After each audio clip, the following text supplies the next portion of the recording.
கோவையில் நடைபெற்று வரும் கோவில் திருவிழாவில் முன்னாள் அமைச்சரும் அதிமுக தலைமை நிலைய செயலாளருமான SP வேலுமணி கலந்து கொண்டு திருத்தேர் பவனியை துவக்கி வைத்து நடனமாடி ஊர்வலமாக சென்றார்.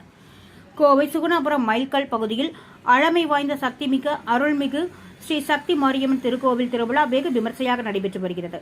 அதன் ஒரு பகுதியாக இன்று ஸ்ரீ சக்தி கரகம் மற்றும் அருள்மிகு ஸ்ரீ சக்தி மாரியம்மன் தேர்பவனி இன்று நடைபெற்றது.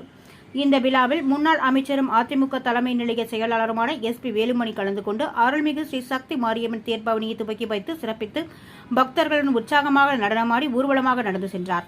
திருத்தேரானது PK புதூர், கோவை புதூர் பிரிவு உட்பட பாலக்காடு பிரதான சாலை வழியாக ஊர்வலமாக சென்றது.